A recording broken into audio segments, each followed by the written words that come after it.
Oh, it's beautiful.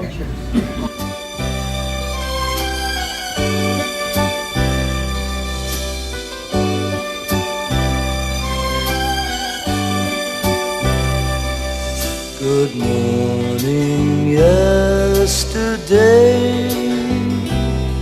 You wake up and time has slipped away, and suddenly it's hard to find the memories you left behind. Remember, do you remember the laughter and the tears, the shadows of misty yesteryears, the good times and the bad you've seen, and all the others in between? Remember, do you remember the times of your life? Happy birthday to you. Happy birthday to you. Happy birthday, dear Ted. Happy birthday to you. And many more. There you go. All right.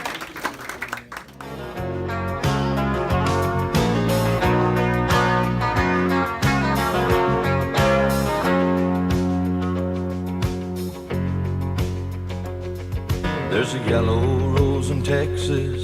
She's a diamond of the desert. She's a golden flower of spring. She's a yellow rose in Texas. I was born at Janae, Janae, that there home place out there. on the old farm, yeah. And my mother had gone, and how in the world they ever got all those, It was one of these, right? yes, this right here.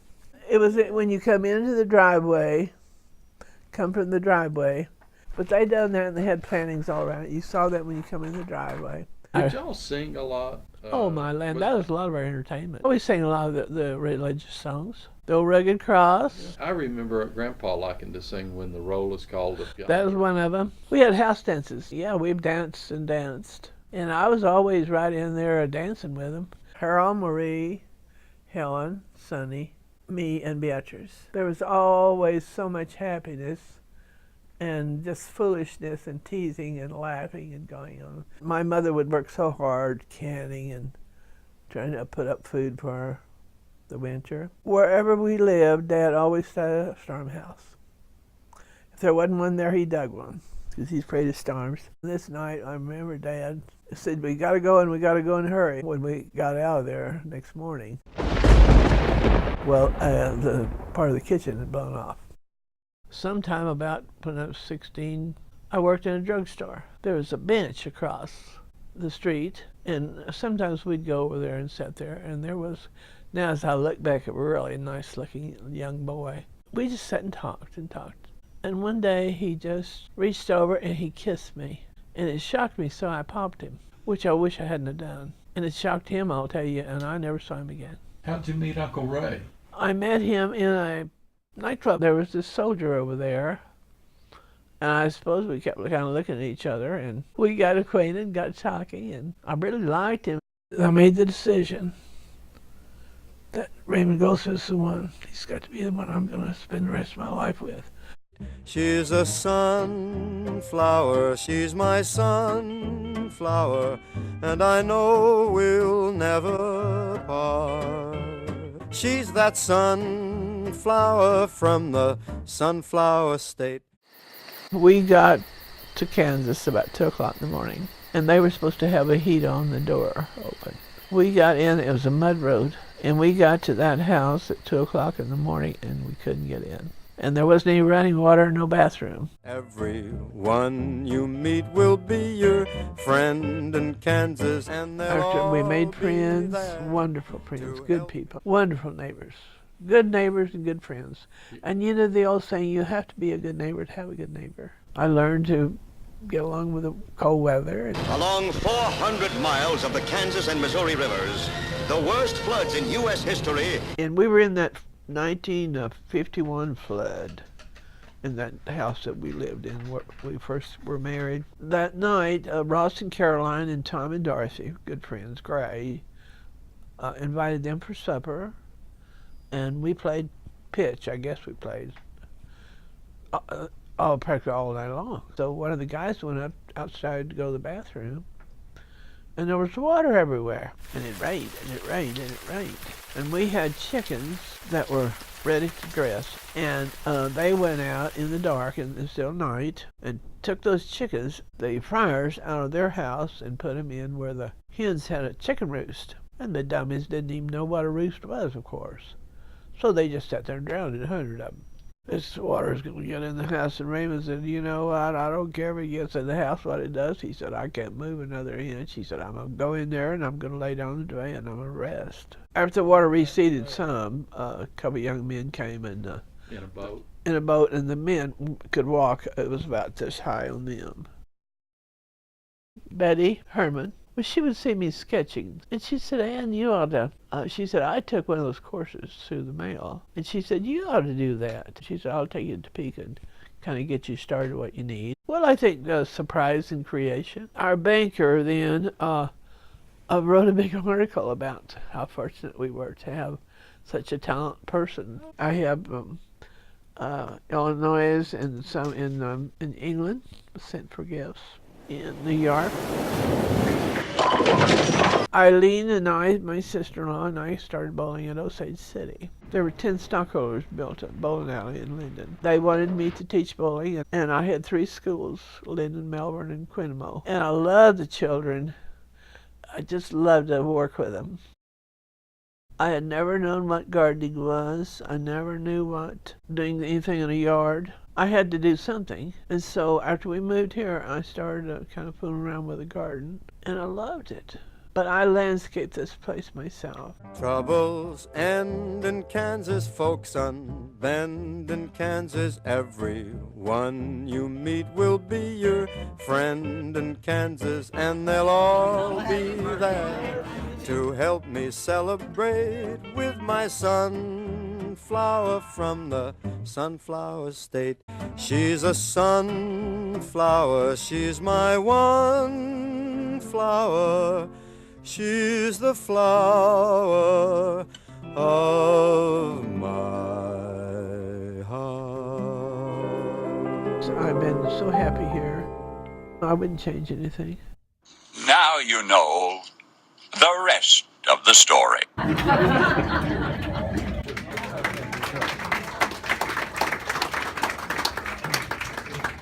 We didn't live around Linden, so it was on trips back and forth that Ann and I got acquainted. And I fondest remember of her dressing chickens in the yard, and she finally taught me how to cut up a chicken. And I didn't know how, but our brothers were together a lot, and they joked a lot, and Ann and I just sat back and laughed at them. That was about all we could do.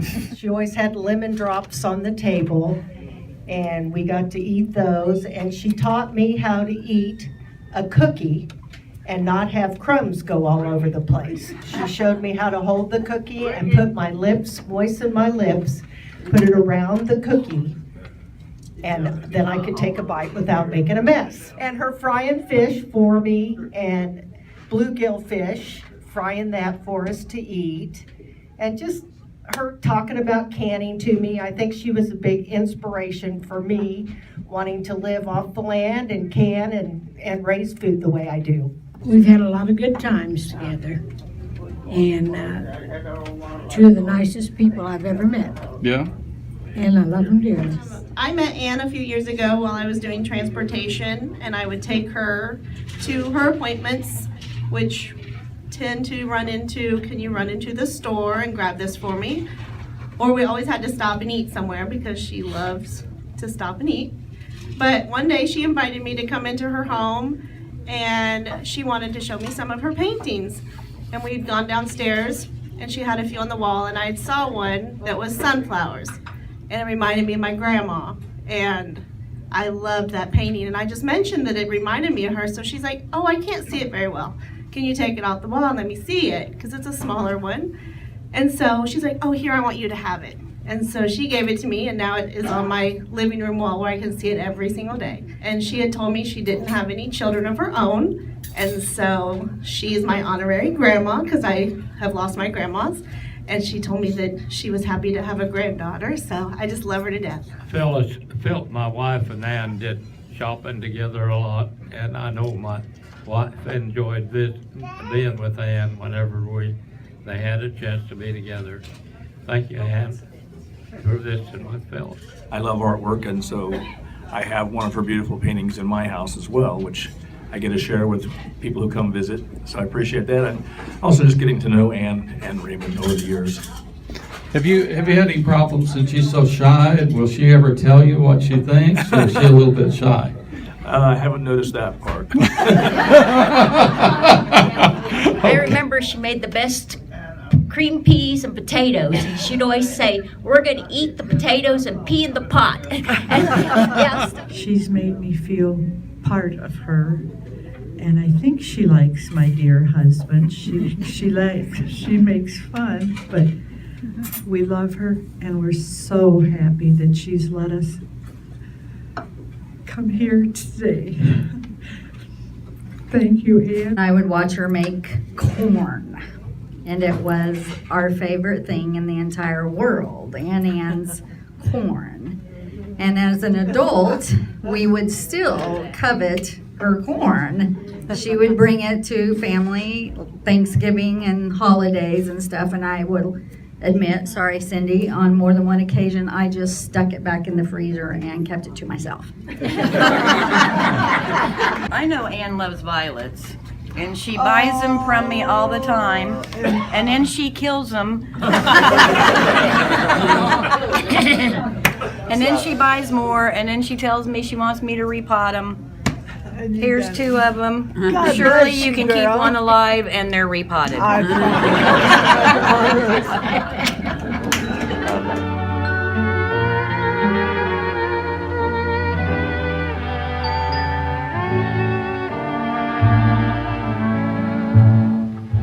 Thanks for the memory of sentimental verse, nothing in my purse, and chuckles when the preacher said, for better or for worse.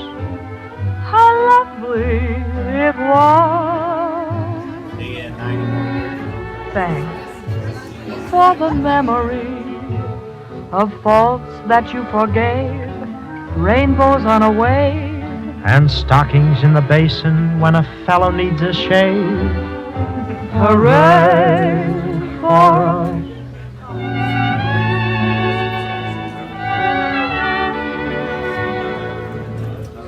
Strictly ingenue, darling, how are you?